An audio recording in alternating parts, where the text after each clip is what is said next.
आज वो एक रास्ते पे तो कभी दूसरे रास्ते होते हैं। अब उस दिन उस ड्राइवर की किस्मत खराब थी जो उस बेचारे के साथ ये सब हुआ था। मोहन की बात सुनकर मैं उससे कहता हूं कि जो हादसा उस ट्रक ड्राइवर के साथ हुआ था, क्या वो दिन को हुआ था? तो मेरी बात सुनकर मोहन मुझसे कहता है कि नहीं उस्ताद, वो हादसा रात के वक्त हुआ था। अब जब ये बात मैं अपने खलासी के मुंह से सुनता हूं तो मुझे थोड़ी टेंशन होने लगती है। उसके बाद मैं मोहन से कहता हूं कि तुम अभी कुछ देर पहले कह रहे थे कि तुम उस गांव में दूसरे ड्राइवर के साथ माल पहुंचाने 1 से 2 बार गए हो, तो क्या तुम दिन को गए थे या रात को? तो मेरी बात सुनकर वो मुझसे कहता है कि दिन के वक्त गया था उस्ताद। लेकिन आप ये सब क्यों पूछ रहे हो? तो मोहन की बात सुनकर मैं उससे कहता हूं कि मुझे कुछ ठीक नहीं लग रहा मोहन, आज पहली बार मेरा मन बेचैन है। तो मेरी बात सुनकर मोहन कहता है कि आप टेंशन मत लो उस्ताद, कुछ नहीं होगा, आप ज्यादा मत सोचो, बस हम दोनों यही सब बातें कर रहे थे। फिर मैं उससे कहता हूं कि ठीक है, अगर तुम कहते हो तो सब ठीक ही होगा। अब कुछ देर बाद ट्रक में माल लोड हो जाता है। माल लोड होने के बाद मैं मोहन से कहता हूं कि चलो मोहन, अब हमें देर नहीं करनी चाहिए। तो मेरी बात सुनकर वो मुझसे कहता है कि हाँ उस्ताद, आप ठीक बोल रहे हो, वैसे भी अभी हमें काफी सफर करना है, चलो फिर निकलते हैं। उसके बाद मैं अपना ट्रक स्टार्ट करता हूं और हम लोग वहां से माल लेकर निकल जाते हैं। हम दिन के 5 बजे वहां से माल लेकर निकलते हैं। अब आप में से बहुत लोग ये सोच रहे होंगे कि दिन के 5 बजे ही क्यों, मैं जल्दी भी तो निकल सकता था। तो आपको बताता चलूं कि मैंने एक माल की डिलीवरी अपने शहर में भी की थी और मैं सुबह 10 बजे अपने शहर पहुंचा था। अब वो वाला माल पहले खाली किया, उसके बाद मुझे ये दूसरा ऑर्डर मिल गया और फिर ये वाला माल लोड करवाया, तो तभी मुझे निकलने में इतनी देर लग गई थी। यही हम ट्रक वालों की जिंदगी है। हमें जैसे कोई ऑर्डर मिलता है, हम न रात देखते हैं न दिन, बस अपना माल उठाकर उसे सही जगह पहुंचाना ही हमारा काम होता है। खैर, उसके बाद हम अपने सफर पर निकल जाते हैं। रास्ते में मोहन और मैं काफी बातें करते हैं। मोहन काफी दिलचस्प इंसान था, वो कभी इधर की तो कभी उधर की बातें करता और मुझे वो काफी हंसा भी रहा था। लेकिन शायद यही हंसी अब बहुत जल्द एक डर में बदलने वाली थी, लेकिन हम दोनों इस बात से अनजान थे। शायद हमें इस बात का पता ही नहीं था कि कोई ऐसी बला है जो हमारा इंतजार कर रही है और आज की जो रात आने वाली है वो हम पर काफी भारी पड़ने वाली है। खैर, सफर अच्छा जा रहा था, सब कुछ नॉर्मल लग रहा था। अब कुछ देर तक सफर करने के बाद मेरा जो खलासी मोहन है वो मुझसे कहता है कि उस्ताद, क्यों ना किसी ढाबे पर ट्रक को रोककर खाना खा लिया जाए? तो मोहन की बात सुनकर मैं उससे कहता हूं कि तुम पागल हो गए हो क्या? अभी कौन सा टाइम है खाना खाने का, आगे कहीं खा लेंगे। तो मेरी बात सुनकर मोहन मुझसे कहता है कि उस्ताद, अभी 6 तो बजने ही वाले हैं और अंधेरा भी कुछ वक्त के बाद होने ही वाला है। दोस्तों, ये वक्त सर्दियों का था और आप सबको तो पता ही है कि सर्दियों के वक्त कितनी जल्दी रात हो जाती है। उसके बाद मोहन मुझसे ये भी कहता है कि उस्ताद, खाना खा लेते हैं, क्योंकि यहां से कुछ दूर आगे चलने के बाद उस गांव की तरफ जाने वाली सड़क आने वाली है। उस रास्ते पर आपको कोई भी ढाबा नहीं मिलेगा और जब तक हम उस गांव तक नहीं पहुंच जाते, हम रास्ते में रुक भी नहीं सकते, क्योंकि आपको भी पता है और मुझे भी कि लुटेरों का काफी डर है उस रास्ते पर। इसलिए कह रहा हूं उस्ताद, खाना खा लेते हैं। अब मोहन की बात सुनकर मुझे भी उसकी बात ठीक लगती है और मैं मान जाता हूं। उसके बाद थोड़ा आगे चलने के बाद हमें एक ढाबा नजर आ जाता है और हम लोग अपना ट्रक उस ढाबे के बाहर लगाकर उस ढाबे के अंदर चले जाते हैं। उसके बाद हम लोग खाने का ऑर्डर देते हैं और फिर कुछ देर में खाना आ जाता है। अब खाना खाते खाते मैं मोहन से कहता हूं कि खाना जल्दी जल्दी खाओ, हमें अभी बहुत सफर करना है और ज्यादा देर करना हमारे लिए सही नहीं रहेगा। और फिर मैं उससे ये भी कहता हूं कि मुझे वैसे भी कुछ ठीक नहीं लग रहा, अभी भी मेरा मन बहुत बेचैन है। मेरी बात सुनकर मोहन मुझसे कहता है कि उस्ताद, आप बेकार की टेंशन ले रहे हो, कुछ नहीं होगा। मोहन को देखकर ऐसा लग रहा था जैसे उसे किसी चीज की फिक्र ना हो। जैसा कि मैंने आपको पहले ही बताया है कि मोहन एक निडर और मस्त मौला इंसान है। अब उसको इस तरीके से बेखौफ देखकर मैं भी थोड़ा बेफिक्र हो जाता हूं और फिर सोचने लगता हूं कि क्या यार चंद्रकांत, तुम ऐसे ही फालतू में डर रहे हो, जो होना होगा होकर रहेगा।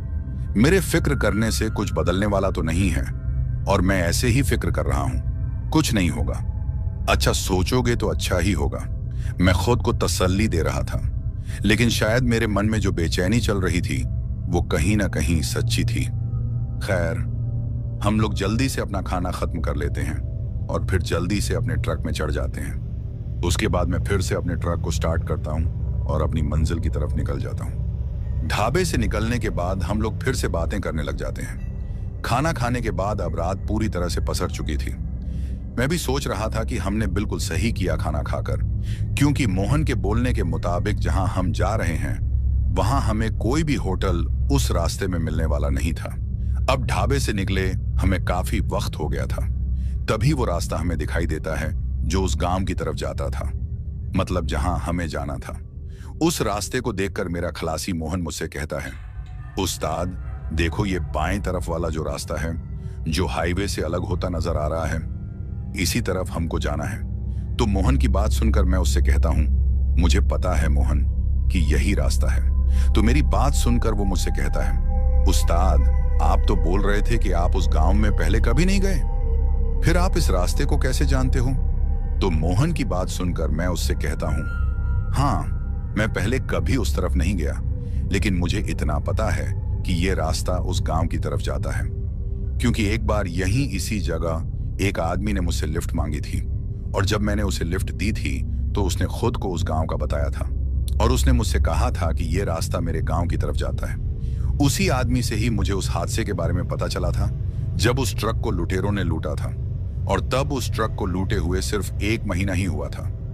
तभी मैं इस रास्ते के बारे में जानता हूं कि यह रास्ता उस तरफ जाता है, हालांकि मैं कभी गया नहीं हूं। लेकिन आज हमारी किस्मत देखो, हमें आज माल लेकर इसी रास्ते से जाना पड़ रहा है। मेरी बात सुनकर मोहन मुझसे कहता है, तभी मैं सोचूं कि आपको कैसे पता कि यह रास्ता उस तरफ जाता है।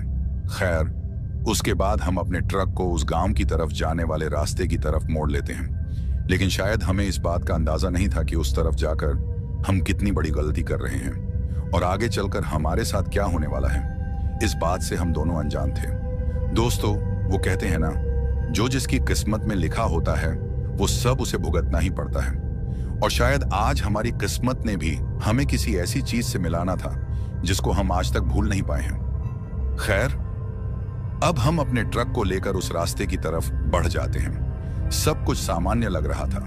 मुझे जरूर उस रास्ते पर चलते हुए थोड़ी बेचैनी हो रही थी, क्योंकि उस रास्ते पर लुटेरों का डर भी बहुत था। हालांकि आज से पहले मुझे कभी भी ऐसी बेचैनी महसूस नहीं हुई थी, लेकिन आज पहली बार मुझे कुछ अच्छा नहीं लग रहा था। तभी मोहन ट्रक का रेडियो ऑन कर लेता है और फिर गाने लगाकर गुनगुनाने लग जाता है। उसे इस तरह से गुनगुनाता देखकर मैं उससे कहता हूं, तुम्हें कभी डर नहीं लगता क्या?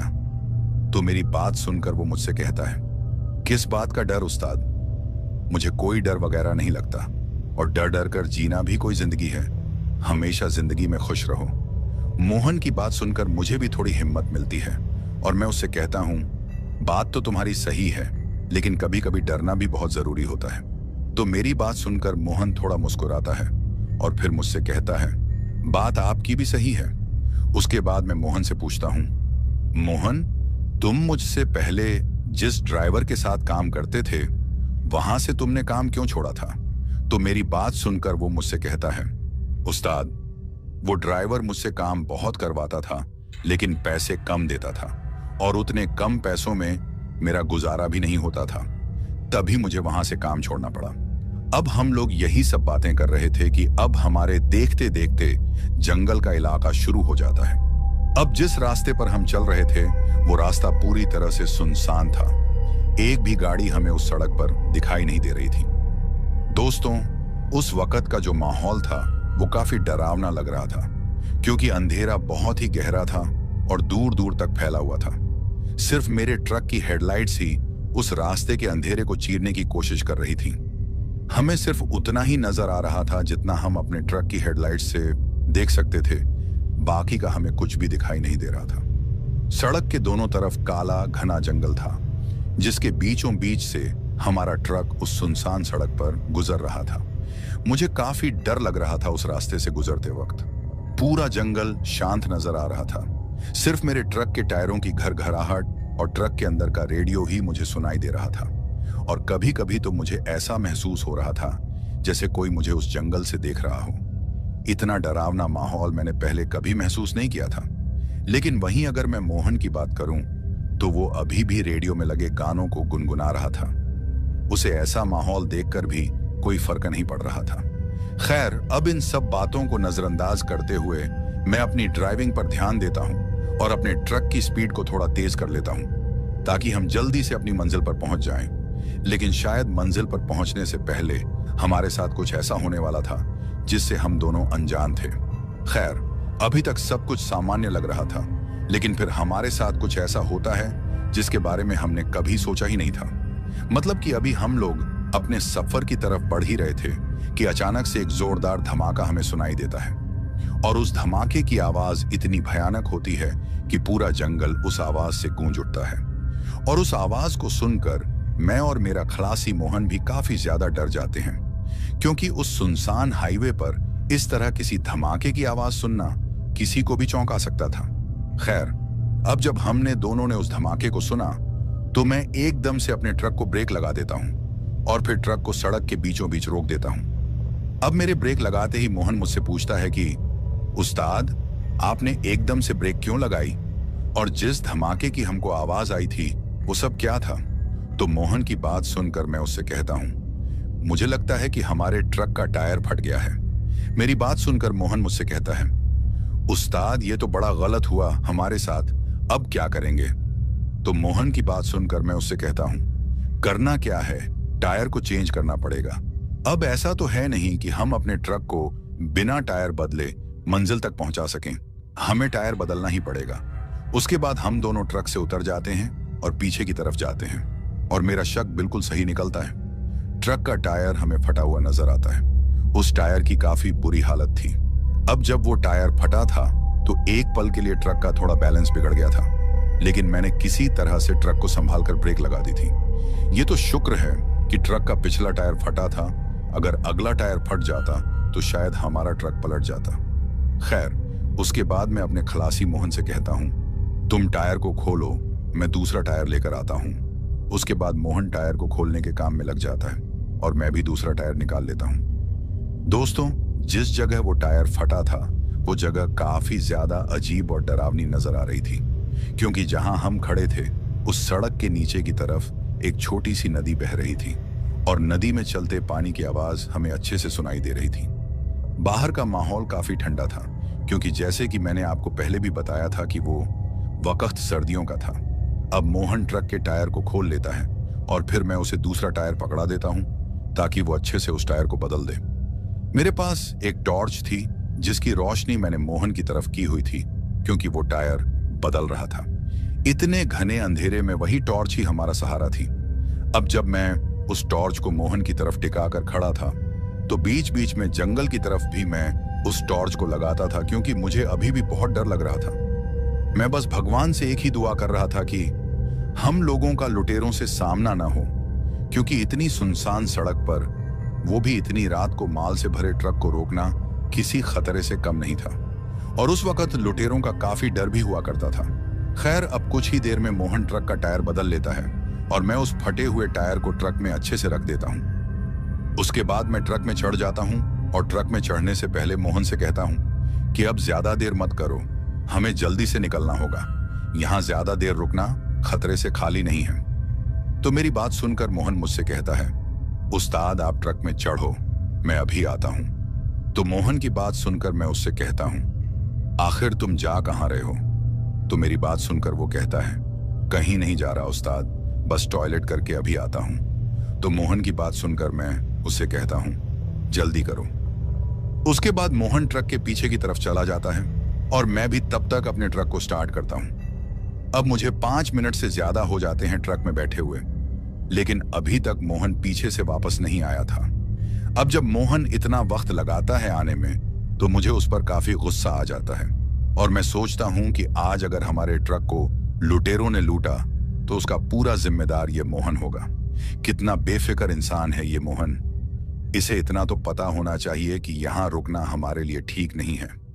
अभी मैं ये सब सोच ही रहा था कि तभी मोहन मेरी ट्रक की खिड़की के पास आ जाता है और फिर मुझे आवाज लगाकर कहता है, उस्ताद, जल्दी नीचे उतरो, तो मोहन की बात सुनकर मैं उससे कहता हूं, तुम पागल हो गए हो क्या? एक तो तुमने आने में इतनी देर लगाई और अब बोल रहे हो कि नीचे उतरो। तो मेरी बात सुनकर वो कहता है, उस्ताद मैंने कुछ देखा है, क्या आप मुझे बता सकते हैं कि वो क्या है? तो मोहन की बात सुनकर मैं उससे कहता हूं, मुझे कुछ नहीं देखना, तुम जल्दी से ट्रक में बैठ जाओ, इस सुनसान रास्ते पर रुकना हमारे लिए ठीक नहीं है। तो मेरी बात सुनकर वो कहता है, उस्ताद आप एक बार तो देखो आखिर वो क्या है, उसके बाद हम जल्दी यहां से निकल जाएंगे। तो मोहन की बात सुनकर मैं उससे कहता हूं, आखिर बताओगे भी क्या देखा है तुमने जो इतनी जिद कर रहे हो दिखाने की? तो मेरी बात सुनकर वो कहता है, आप खुद ही उतर कर देखो, मुझे तो कुछ समझ ही नहीं आ रहा कि आखिर वो सब क्या है। अब मोहन की इतनी जिद करने पर मैं ट्रक को बंद कर देता हूं और फिर से टॉर्च को जलाकर ट्रक से नीचे उतर जाता हूं। उतरने के बाद मैं मोहन से कहता हूं, तुम भी ना छोटे बच्चे की तरह जिद करते हो, अब दिखाओ मुझे क्या देखा है तुमने। तो मेरी बात सुनकर वो कहता है, उस्ताद मेरे पीछे आओ, मैं आपको दिखाता हूं कि आखिर मैंने क्या देखा है।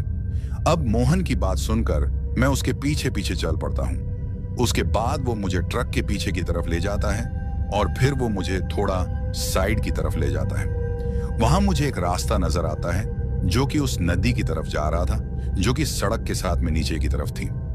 अब जब मैं उस रास्ते को देखता हूं तो मैं मोहन से कहता हूं, तुमने मुझे इसी रास्ते को दिखाने लाया है क्या? तो मेरी बात सुनकर वो कहता है, नहीं उस्ताद, इस रास्ते के साइड में देखो, इस पत्थर पर क्या रखा है। तो मोहन की बात सुनकर मैं अपनी नजर को थोड़ा और साइड में करता हूं और जब मैं अपनी नजर को उस पत्थर की तरफ करता हूं तो मुझे काफी अजीब लगता है और थोड़ा डर भी लगने लगता है। उस नजारे को अगर कोई आम आदमी देख ले तो वो काफी डर जाएगा। दोस्तों, अब जैसे ही मैं अपनी टॉर्च को उस पत्थर की तरफ करता हूं तो मैं देखता हूं कि 4 से 5 नींबू मुझे नजर आते हैं जिन पर सिंदूर डाला गया है और उन नींबुओं के साथ में मांस के कुछ टुकड़े रखे हुए थे। वो जो मांस के टुकड़े हमें नजर आ रहे थे वो खून से भरे पड़े थे। ऐसा लग रहा था जैसे वो मांस किसी ताजा जानवर का हो।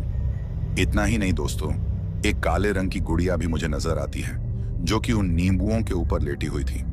अब जब ये सब मैं देखता हूं तो मुझे काफी अजीब लगता है और कहीं ना कहीं मुझे डर भी लग रहा था। तभी मेरा खलासी मोहन मुझसे कहता है, उस्ताद ये सब क्या है? तो मोहन की बात सुनकर मैं उससे कहता हूं, यहां से जल्दी निकलो, अब यहां ज्यादा देर रहना ठीक नहीं है। ये जरूर किसी ने कोई काला जादू किया है और ये सारी सामग्री जितनी भी मुझे नजर आ रही है ये सब काले जादू की सामग्री है।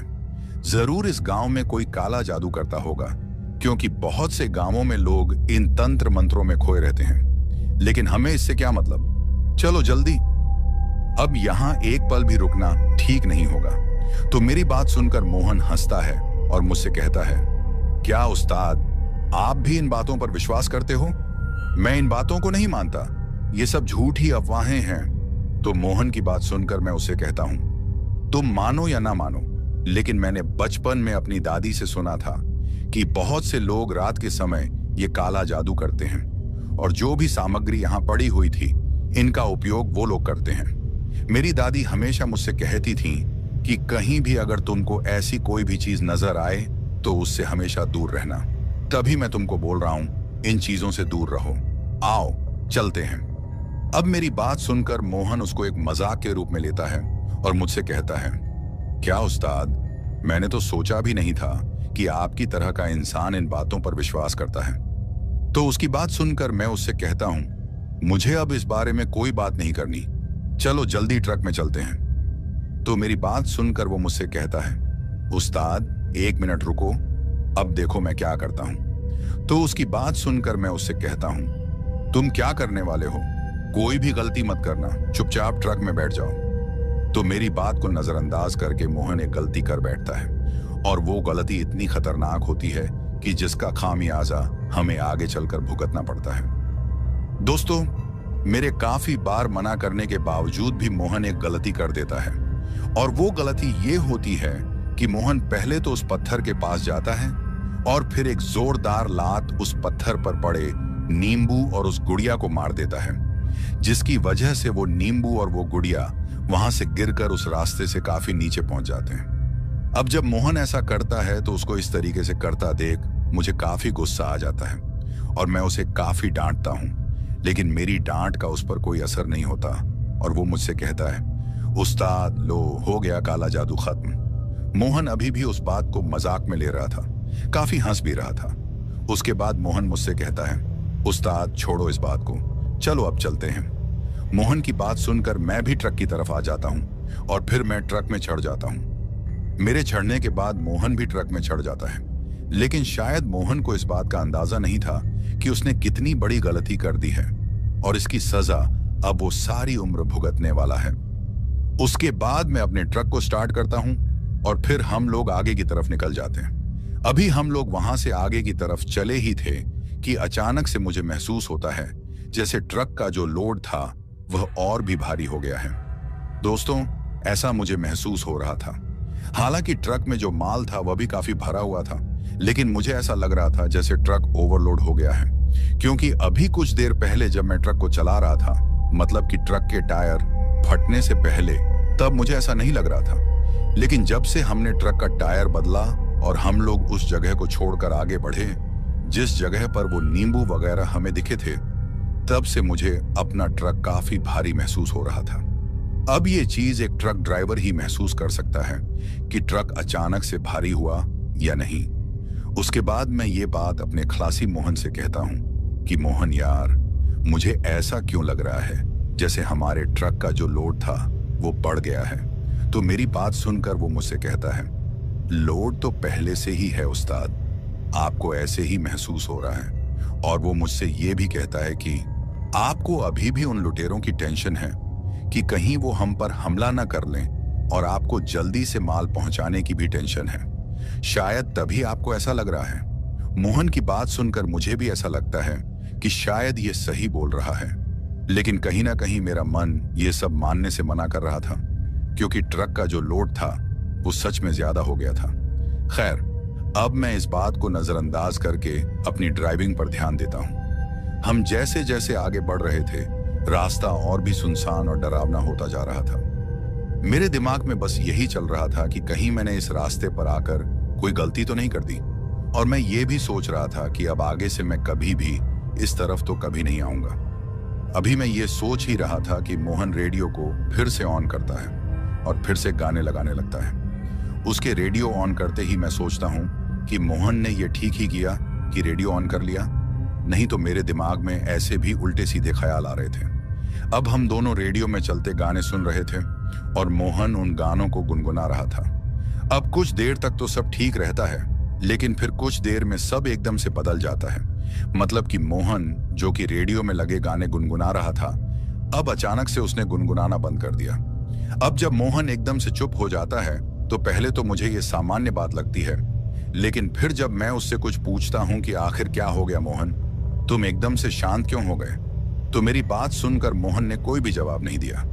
मेरे एक से दो बार पूछने पर भी जब मोहन का कोई जवाब नहीं आता तो मैं ट्रक को थोड़ा धीमा कर लेता हूं और पहले तो रेडियो को बंद कर देता हूं। फिर मोहन को दोबारा से पूछता हूं कि आखिर बताओगे क्या हुआ, तुम एकदम से चुप क्यों हो गए हो और मेरी बात का जवाब क्यों नहीं दे रहे। लेकिन मोहन अभी भी शांत था। दोस्तों, मोहन की हालत ऐसी थी कि वह एकदम से शांत खड़ा था। उसके माथे से पसीना छलक रहा था और वह मुझे थोड़ा डरा हुआ लग रहा था। अब इस तरीके से मैंने पहले कभी भी मोहन को डरते नहीं देखा था। अब मोहन की ऐसी हालत देखकर मुझे भी थोड़ा डर लगने लगा था, क्योंकि जो मोहन इतना दिलदार इंसान होकर भी अगर ऐसी हालत में था तो इसके पीछे कोई ना कोई वजह भी जरूर होगी। एक और बात जो मैं आपको कहना चाहता हूं दोस्तों, मोहन जो था उसकी आंखें खिड़की से बाहर जो ट्रक का साइड मिरर था उस पर टिकी हुई थी और वह अभी भी खिड़की की तरफ ही देख रहा था। अब उसको इस तरीके से खिड़की की तरफ देखते हुए मैं सबसे पहले तो ट्रक को ब्रेक लगाकर रोक लेता हूं और फिर अपने हाथ से मोहन के कंधे को छूकर उसको हिलाता हूं। अब जब मैंने मोहन को छुआ तो पहले तो मोहन एकदम से चौंक जाता है। उसके चौंकने के बाद मैं उससे पूछता हूं कि क्या हुआ मोहन, तुम इतना डरे हुए क्यों हो। तो मेरी बात सुनकर मोहन मुझसे कहता है, उस्ताद, मैंने ट्रक के पीछे की तरफ किसी को चढ़ते हुए देखा है। और वो मुझसे ये भी कहता है कि उस्ताद, पहले तो मुझे लगा कि ये मेरा कोई भ्रम है, लेकिन उसके बाद वो जो भी चीज मुझे नजर आई वो ट्रक के साइड की तरफ आती हुई मुझे दिखाई दी। उस्ताद, वो कुछ अजीब ही थी। अब मोहन की बात सुनकर मैं भी थोड़ा डर जाता हूँ और सोचता हूँ कि कहीं कोई लुटेरा हमारे ट्रक पर तो नहीं आ गया और उसी को मेरे खलासी ने देखा हो। उसके बाद मैं मोहन से कहता हूँ, मोहन, मुझे तो लगता है कि जरूर ये कोई लुटेरा होगा जो तुमने देखा होगा। शायद जब हम लोग ट्रक का टायर बदल रहे थे तो ये लुटेरा तब हमारे ट्रक पर चढ़ गया हो। मोहन यार, मुझे तो बहुत डर लग रहा है। लगता है इसके साथी भी हमें आगे मिल जाएंगे और जो हादसा आज से कुछ महीने पहले उस ट्रक ड्राइवर के साथ हुआ था, आज वो हादसा हमारे साथ होने वाला है। मेरी बात सुनकर मोहन मुझसे कहता है, उस्ताद, जो चीज मैंने देखी है ये कोई लुटेरा नहीं है उस्ताद, ये कुछ अजीब ही था। उसकी बात सुनकर मैं उससे कहता हूं, तुम्हारे बोलने का मतलब क्या है? तो मोहन मुझसे कहता है, उस्ताद, एक भयानक साया मैंने अपने ट्रक के साइड की तरफ देखा जो हमारे ट्रक पर चिपक कर बैठा था और उस साये ने कई बार मेरे करीब आने की कोशिश की। उस्ताद, मुझे बहुत डर लग रहा है, आप जल्दी से ट्रक को भगाओ। मोहन की बात सुनकर मुझे थोड़ा अजीब लगता है और मैं सोचता हूं कि कहीं मोहन मुझे डराने की कोशिश तो नहीं कर रहा या फिर मुझसे कोई मजाक कर रहा हो, क्योंकि मोहन तो किसी भी चीज से नहीं डरता था। अब ऐसा कौन सा साया इसने देख लिया जो ये सब मुझसे कह रहा है? मुझे इतना तो पता था कि मोहन भूत प्रेतों पर विश्वास नहीं करता और ना मैं इन बातों पर विश्वास करता हूं। उसके बाद मैं मोहन से कहता हूं, तुम्हें मैं ही मिला हूं पागल बनाने को? आगे ही इस रास्ते पर इतना डर है और तुम भी मुझे डराने की कोशिश कर रहे हो? तो मेरी बात सुनकर वो मुझसे कहता है, उस्ताद, मैं झूठ नहीं बोल रहा, आप मेरी बात का विश्वास करो। तो मोहन की बात सुनकर मैं उससे कहता हूं, अगर तुम्हारी बात सच्ची है तो मुझे दिखाओ, कहां है वो साया? तो मेरी बात सुनकर वह कहता है, उस्ताद, अभी कुछ देर पहले यहीं मेरी खिड़की के पास मुझे नजर आया था। अब उसकी बात सुनकर एक पल के लिए मुझे लगता है कि हो सकता है इसने जरूर किसी लुटेरे को ही देखा हो, क्योंकि मोहन इतना भी झूठ मुझसे नहीं बोल सकता। उसके बाद मैं मोहन से कहता हूं, चलो मुझे दिखाओ, कहां पर है वो साया? आओ ट्रक के पीछे अच्छे से देखते हैं कि आखिर तुमने क्या देखा। तो मेरी बात सुनकर वो पहले तो मना करता है लेकिन फिर मान जाता है। उसके बाद मैं और मोहन ट्रक से नीचे उतर जाते हैं, लेकिन उतरने से पहले मैं अपनी सीट के नीचे की तरफ एक रॉड को निकाल लेता हूं ताकि अगर कोई लुटेरा हो तो उससे बचने के लिए कोई ना कोई हथियार तो होना ही चाहिए। यही सब सोचकर मैं उस रॉड को निकाल लेता हूं और फिर हम दोनों ट्रक से उतरकर ट्रक के पीछे की तरफ चले जाते हैं। अब जैसे ही हम ट्रक के पीछे की तरफ पहुंचते हैं, हमें कुछ भी नजर नहीं आता। ट्रक पूरी तरह से तिरपाल से ढका हुआ था और ऐसी कोई भी चीज हमें वहां नजर नहीं आती जो मोहन ने मुझसे कही थी। अब ये सब देखकर मैं मोहन से कहता हूं कि जरूर तुम्हारे साथ कोई वहम हुआ है, अगर यहाँ कोई होता तो हमें जरूर दिख जाता। मेरी बात सुनकर मोहन भी काफी हैरान था। उसे कुछ समझ ही नहीं आ रहा था कि आखिर जो भी उसने देखा वो एकदम से कहां चला गया। उसके बाद मैं मोहन से कहता हूं, अब जल्दी से ट्रक में चढ़ो, यहां रुकना ठीक नहीं है। तो मेरी बात सुनकर मोहन ट्रक में चढ़ जाता है और फिर मैं भी अपने ट्रक का फाटक खोलकर ट्रक में चढ़ जाता हूं। फिर हम अपना ट्रक स्टार्ट करके वहां से आगे की तरफ निकल जाते हैं। अब मैं अपने ट्रक की स्पीड को थोड़ा तेज कर लेता हूं ताकि हम जल्द से जल्द उस गांव तक पहुंच जाएं। अभी हम लोग वहां से थोड़ा आगे की तरफ चले ही थे कि अचानक से जंगल से कोई जानवर एकदम से निकलकर हमारे ट्रक के सामने आ जाता है। अब जब तक मैं वो सब समझ पाता कि आखिर वो क्या था, तब तक वो जो भी था मेरे ट्रक के नीचे आ जाता है और एक जोरदार आवाज मेरे ट्रक के नीचे से आ जाती है।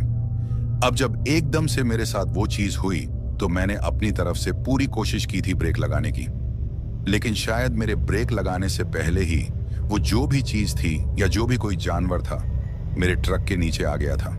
अब ये सब होने के बाद मैं काफी ज्यादा डर जाता हूँ। ये सब मोहन ने भी देखा था, लेकिन उसे भी कुछ समझ नहीं आ रहा था क्योंकि सब कुछ एकदम से हुआ था। ये सब होने के बाद मैं और मोहन जल्दी से अपने ट्रक से बाहर आ जाते हैं और मैं अपनी टॉर्च को जलाकर ट्रक के नीचे की तरफ रोशनी करता हूँ। अब जब मैंने अपने ट्रक के नीचे टॉर्च की रोशनी की तो मैं काफी ज्यादा डर जाता हूँ। दोस्तों, मैं देखता हूँ कि ट्रक के जो टायर थे वो पूरी तरीके से खून से भरे हुए थे। ये सब नजारा देखकर मोहन भी चौंक गया था। अब हम लोग ज्यादा ना सोचकर उस चीज को देखने की कोशिश करते हैं कि आखिर जो भी चीज या जानवर हमारे ट्रक के नीचे आया वो क्या था। हम दोनों उस जानवर को अच्छे से पीछे की तरफ भी देखते हैं, लेकिन हमें सिवाय खून के वहां कुछ भी नजर नहीं आता। अब हम लोगों की तो कुछ समझ में ही नहीं आ रहा था कि आखिर जो भी हमारे ट्रक के नीचे आया वो गया तो गया किधर, और वो क्या था? अगर कोई जानवर था तो हमें दिख क्यों नहीं रहा? ये सब देखकर मेरा दिमाग खराब हो गया था। उसके बाद मैं मोहन से कहता हूं कि छोड़ो इस बात को और जल्दी से ट्रक में चढ़ो। उसके बाद मोहन और हम दोनों ट्रक में चढ़ जाते हैं और अपने ट्रक को स्टार्ट करके जितनी जल्दी हो सके वहां से निकल जाते हैं। अब गांव तक पहुंचने में हमें थोड़ा ही समय लगने वाला था। उसके बाद हम लोग अपनी मंजिल की तरफ बढ़ते रहते हैं। अब वहां से चले हमें 2 से 3 मिनट ही हुए होंगे कि मोहन फिर से डर जाता है और थोड़ा चीख कर मुझसे कहता है, उस्ताद, वो साया फिर से मुझे दिख रहा है। उस्ताद, ट्रक को तेज करो, वो हमारे पीछे ही आ रहा है। अब उसकी बात सुनकर मुझे कुछ समझ ही नहीं आ रहा था कि उसकी बात पर यकीन करूं या नहीं। लेकिन जो भी अब तक हमारे साथ उस रास्ते में हुआ था, उन सब को सोचकर मुझे थोड़ा थोड़ा विश्वास हो भी रहा था। लेकिन पूरी तरह से अभी भी मैं इस बात को नहीं मान रहा था कि जो भी मोहन मुझसे कह रहा है क्या वो सच है। अब जब मोहन को 1 से 2 बार वो साया फिर से नजर आता है तो मोहन अपनी सीट से उठकर मेरी सीट के पीछे आ जाता है। उसको इस तरीके से मैंने पहले कभी भी डरता नहीं देखा था। अब जब मोहन मेरे पीछे आ जाता है तो मैं उससे कहता हूं कि क्या हो गया, तुम यहां मेरे पीछे क्यों आ गए? तो मेरी बात सुनकर वो मुझसे कहता है, उस्ताद, वो साया हमारे ट्रक पर फिर से सवार हो गया है और वो दिखने में काफी भयानक नजर आ रहा है। अब उसकी बातें सुनकर मुझे उस पर विश्वास होने लगा था, क्योंकि मोहन अगर इतना डरा है तो जरूर इसके पीछे कोई बात होगी। खैर, मोहन के पीछे आ जाने के बाद मैं उससे कहता हूं कि तुम फिक्र मत करो, आराम से बैठो और खुद को संभालो। उसके बाद मैं ट्रक चलाता रहता हूं। अब जब मैं ट्रक चला रहा था कि अचानक मुझे अपने ट्रक के साइड मिरर में थोड़ी हलचल महसूस होती है। अब जब मुझे ऐसा महसूस होता है तो मैं कुछ सेकंड के लिए अपनी नजर उस साइड मिरर की तरफ करता हूं। अब जैसे ही मैंने अपनी नजरों को साइड मिरर की तरफ किया तो जो मैं देखता हूं उसे देखकर मेरी आंखें फटी की फटी रह जाती हैं। इतना डरावना मंजर मैंने अपनी जिंदगी में पहली बार देखा था। दोस्तों, अब जैसे ही मेरी नजर उस साइड मिरर पर पड़ती है तो मैं देखता हूं कि सच में एक काला साया मेरे ट्रक के साइड की तरफ मुझे दिखाई देता है। और अब मुझे पूरे तरीके से विश्वास हो जाता है कि जो भी मेरा खलासी मोहन मुझसे कह रहा था वो सब सच था।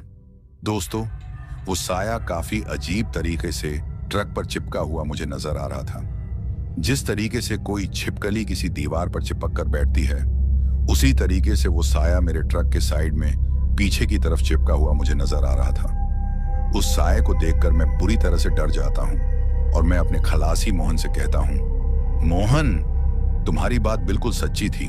वो साया सच में हमारे ट्रक पर ही बैठा हुआ है। मेरी बात सुनकर मोहन और भी डर जाता है और रोते हुए मुझसे कहता है, उस्ताद, कुछ भी करो, मेरी जान बचा लो। मोहन की बात सुनकर मैं एकदम से शांत हो गया था, क्योंकि मुझे कुछ भी समझ नहीं आ रहा था कि आखिर उस साये से कैसे बचा जाए। अभी मैं ये सोच ही रहा था कि तभी वो साया उस ट्रक से साइड से चलता हुआ मेरी खिड़की के काफी करीब आ जाता है। और जब वो साया मेरे ट्रक की खिड़की के पास आ जाता है तो उस चीज को देखकर मेरी हालत काफी ज्यादा खराब हो जाती है। इतना भयानक नजारा मैंने अपनी जिंदगी में पहली बार देखा था।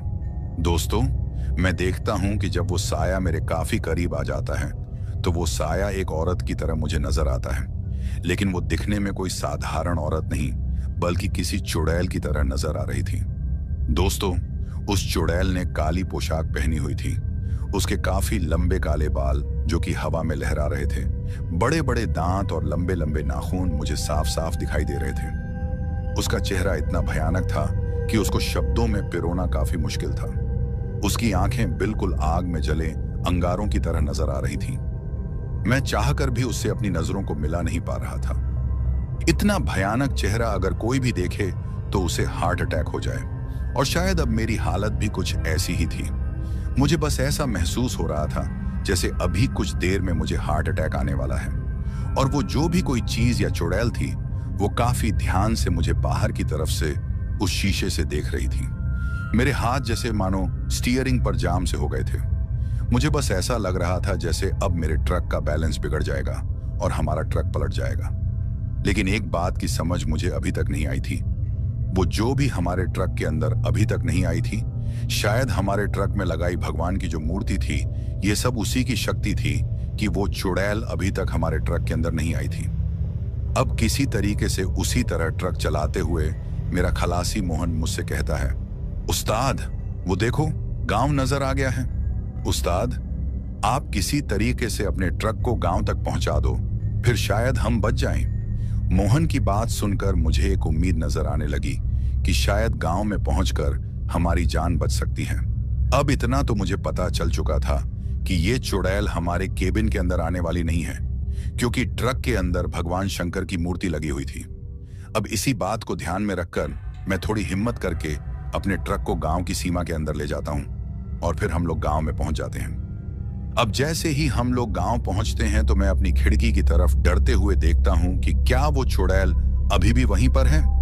लेकिन जैसे ही मैं अपने ट्रक के साइड मिरर में देखता हूं तो मुझे उस तरफ कोई भी नजर नहीं आता।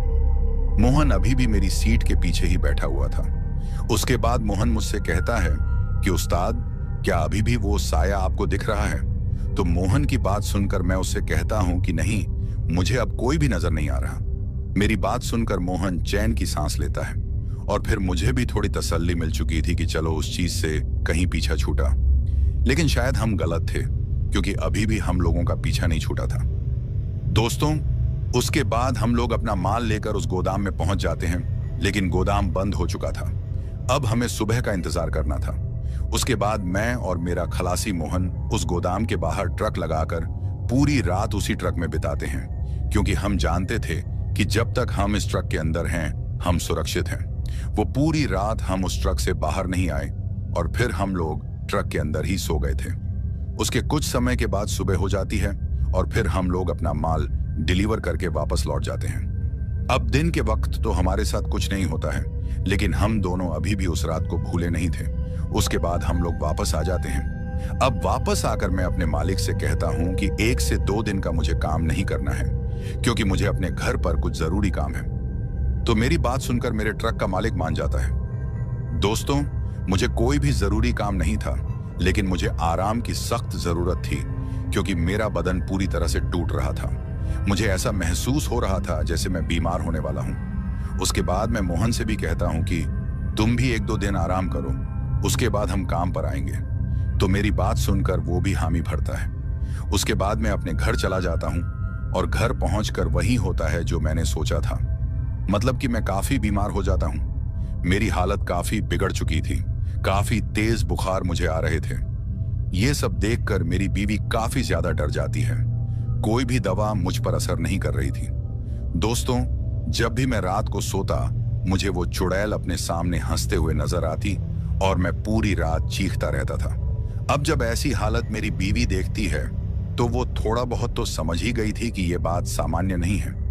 उसके बाद वो मुझसे पूछती है कि आखिर आपके साथ कोई ऐसी वैसी घटना तो नहीं हुई थी जिसकी वजह से आपकी ऐसी हालत हुई है। दोस्तों मैंने अपनी बीवी को अभी तक इस बारे में नहीं बताया था, लेकिन उसके काफी ज्यादा जोर देने पर और अपनी बिगड़ती हालत देखकर मैं सब कुछ अपनी बीवी को बता देता हूं। मेरी बात सुनकर वो काफी ज्यादा डर जाती है और अपने हाथ को अपने मुंह पर रखकर काफी ध्यान से मेरी तरफ देखती है और फिर मुझसे कहती है कि आपको ये बात मुझसे पहले बोल देनी चाहिए थी। फिर मैं उससे कहता हूं कि तुम इस बात को सुनकर डर जाती, तभी मैंने तुमसे ये बात छुपाई। उसके बाद वो मुझे आराम करने को कह देती है। मेरी हालत हर दिन खराब होती जा रही थी। मेरी आंखों के नीचे काले घेरे बन गए थे। अभी मैं आराम कर ही रहा था कि अचानक मेरे माथे पर किसी का हाथ आता है और जब मैं अपनी आंखें खोलता हूं तो मैं एक तांत्रिक को अपने सामने देखता हूं। उस तांत्रिक को मेरी बीवी लेकर आई थी।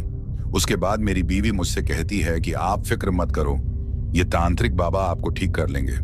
उसके बाद वो तांत्रिक मुझसे कहता है कि बहुत बड़ी गलती कर ली है तुम लोगों ने, वो तुम्हें नहीं छोड़ने वाली। तुमने उसकी सामग्री को भंग किया है और वो काफी क्रोधित भी है। तो उस तांत्रिक की बात सुनकर मैं उससे कहता हूं कि बाबा मैंने तो कुछ भी नहीं किया, बाबा मुझे बचा लो। तो मेरी बात सुनकर वो मुझसे कहता है तुम चाहते तो अपने साथी को वो सब करने से रोक सकते थे। तो उस तांत्रिक की बात सुनकर मैं उससे कहता हूं कि बाबा मैंने काफी रोका भी था उसे ये सब करने से, लेकिन उसने मेरी बात नहीं सुनी। तो मेरी बात सुनकर वो मुझसे कहता है कि तभी तो उसके किए की सजा उसे मिल रही है।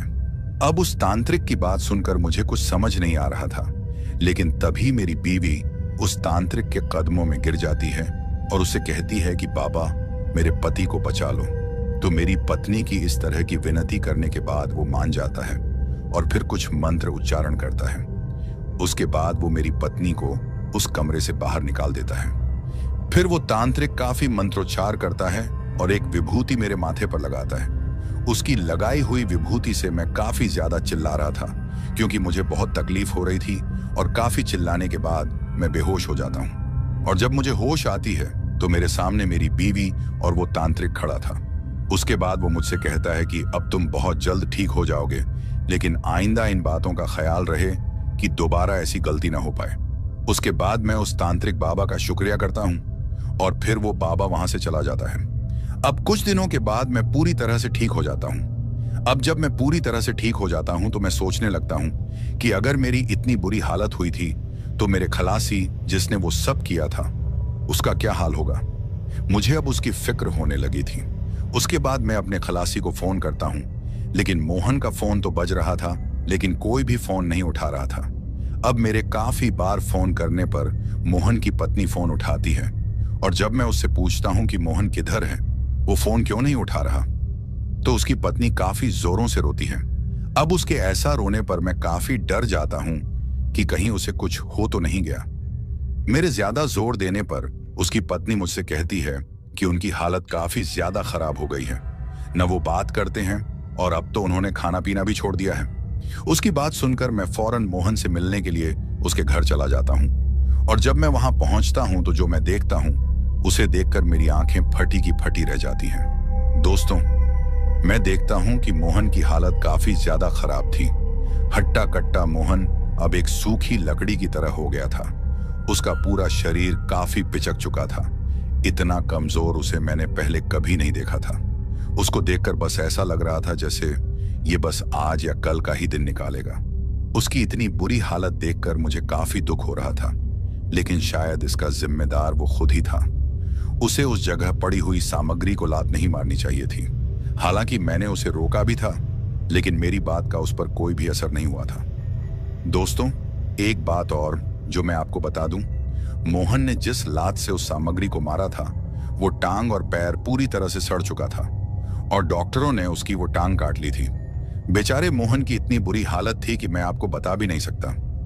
उसकी बीवी काफी जोर जोर से रो रही थी और उसके 2 बच्चे भी रो रहे थे। अब उनकी ये हालत देखकर मुझे उन पर काफी दया आती है, लेकिन मैं कुछ कर भी तो नहीं सकता था। लेकिन तभी मुझे याद आया कि जिस तांत्रिक ने मुझे ठीक किया है, अगर वो मोहन की कुछ मदद कर सके तो कम से कम इन बच्चों से इनके बाप का सहारा तो नहीं छूटेगा। खैर, उसके बाद मैं वापस लौट जाता हूँ और अपनी पत्नी से मोहन के बारे में सब कुछ बताता हूँ। मेरी पत्नी को भी यह सुनकर काफी दुख होता है, क्योंकि वो भी मोहन को अपने भाई की तरह मानती थी। उसके बाद मेरी पत्नी और मैं उस तांत्रिक को लेकर मोहन के घर चले जाते हैं। दोस्तों, हम लोग उसी दिन मोहन के घर चले गए थे जिस दिन मैं पहले उसे देखने गया था, क्योंकि अगर मैं थोड़ी भी देर करता तो शायद मोहन की जान पर बन सकती थी। अब वहां पहुंचकर वो तांत्रिक हम सबको मोहन के कमरे से बाहर निकालता है और फिर कमरा बंद करके अंदर कुछ मंत्र उच्चारण करने लग जाता है। अब कुछ देर बाद मोहन की चीखें उस कमरे से बाहर हमें सुनाई दे रही थीं। वो सिर्फ अपनी माफी की गुहार लगा रहा था कि मुझे माफ कर दो, दोबारा मैं कभी भी ऐसी गलती नहीं करूंगा। और फिर हम लोगों को काफी भयानक चीखें मोहन की सुनाई देती हैं। अब लगभग 1 घंटे के बाद वो तांत्रिक उस कमरे से बाहर निकलता है और हमसे कहता है कि अब ये ठीक हो जाएगा, लेकिन इसे पूरी तरह ठीक होने में काफी महीने लग सकते हैं। उस तांत्रिक की बात सुनकर मोहन की बीवी और हम सब उसका धन्यवाद करते हैं। उसके बाद वो तांत्रिक हमसे कहता है कि अगर कहीं भी अनजाने में ऐसी कोई भी चीज हमें दिखे जो सामान्य नजर ना आए तो हमें उससे दूरी बनानी चाहिए। उसके बाद हम सब उस तांत्रिक की बात मानकर हामी भरते हैं और फिर वो तांत्रिक वहां से चला जाता है। मोहन को 6 महीनों से ज्यादा का समय लग जाता है ठीक होने में, लेकिन आज मोहन पूरे तरीके से ठीक हो गया है। उसने अब खलासी का काम छोड़कर एक दुकान पकड़ ली है और अब मोहन उसी दुकान को चलाकर अपने परिवार का पालन पोषण करता है। दोस्तों, इस कहानी से हमें ये सीख मिली कि कहीं भी अगर अनजाने में आपको कोई ऐसी सामग्री नजर आती है जो आपको लगता है कि किसी तंत्र मंत्र या काले जादू से जुड़ी हुई है, तो गलती से भी उसके पास न जाएं, न ही उसे छूने की कोशिश करें। क्योंकि अगर आप लोग ऐसा करते हो तो हो सकता है आपकी खुशहाल जिंदगी मौत से भी बदतर हो जाए। दोस्तों, इन सब चीजों से दूर रहें, और अगर आप इन सब चीजों पर विश्वास नहीं करते तो ये काफी अच्छी बात है, लेकिन अनजाने में भी ऐसी कोई गलती ना करें जो आप पर भारी पड़ जाए। तो दोस्तों, कैसी लगी हमारी ये कहानी? अगर आपको ऐसी और भी कहानियां सुननी हैं तो हमारे चैनल को सब्सक्राइब करना बिल्कुल मत भूलिएगा। अब चलते हैं उन दोस्तों की ओर जिन्होंने हमारी पिछली कहानी पर कमेंट करके हमें अपना प्यार और समर्थन दिया। तो चलिए सबसे पहले उनका नाम लेते हैं। पहले हैं दीपक, मुंबई महाराष्ट्र से। वंश सैनी हैं उत्तर प्रदेश से। अभय वढ़ेर हैं गिर गुजरात से। रबिन लामा हैं सऊदी अरब से। रीता छाबरियानी हैं जकार्ता से। सूरज सिंह हैं नोएडा उत्तर प्रदेश से। सनी हैं दिल्ली से। कौशल हैं मथुरा उत्तर प्रदेश से। प्रसेनजीत मनसी हैं बिष्णुपुर उत्तर दिनाजपुर से। राज पासवान हैं फाजिल नगर उत्तर प्रदेश से। फरहान पठान हैं कानपुर से। परितोष हैं दरभंगा बिहार से। हर्षी हैं रतलाम मध्य प्रदेश से आरण के। सागर हैं दिल्ली से। गुरी हैं इटली से। आसिफ खान हैं सारंगपुर उत्तर प्रदेश से। विक्रम ठाकुर हैं कबीरधाम छत्तीसगढ़ से। आकाश हैं हिंगोली महाराष्ट्र से। अक्सम खान हैं जौनपुर उत्तर प्रदेश से। कृष्णा काजले हैं नासिक महाराष्ट्र से। सुब्रत ब्रह्मा हैं काठमांडू नेपाल से। सूरज हैं उमरोंसो असम से। गोपी बहादुर हैं पंजाब से। पवन कुमार हैं उत्तर प्रदेश से। विपिन कुमार हैं दिल्ली से। प्रदीप हैं मुंबई से। नीलेश चौहान हैं छत्रपति संभाजी नगर महाराष्ट्र से। दीपंकर मंडल हैं पश्चिम बंगाल से। अमन हैं दिल्ली से। अर्क प्रथीम हैं सिलीगुड़ी पश्चिम बंगाल से। लक्ष्मी मोहित हैं मुंबई से। साहिल हैं रामपुर से। रमन खुराना हैं पंजाब से। अनिल हैं सूरत गुजरात से। नितेश हैं दिल्ली से। कमल हैं कुल्लू मनाली हिमाचल प्रदेश से। दुर्गा बहादुर हैं नेपाल से। मनीष कुमार हैं जबलपुर मध्य प्रदेश से। विश्वजीत हैं असम से। आशीष हैं मिर्जापुर से। तुषार हैं पश्चिम बंगाल से। जयेश हैं मुंबई से। भावेश हैं गुजरात से। विशाल हैं पोखरा नेपाल से। अकरम हैं कटिहार से। इमरान खान हैं महाराष्ट्र से। मनोज हैं पुणे से। रीनू कुमारी हैं हरियाणा से। ज्योति हैं गोरखपुर से। अशोक आर्य हैं गाजियाबाद से। उमर हैं कर्नाटक से। शरीफ अंसारी हैं उत्तर प्रदेश से। देवेंद्र हैं चेन्नई से। अर्जुन हैं भोपाल से। पुन्नी टेलर हैं अमृतसर से। रमेश झवाली हैं नेपाल से। अजीत कुमार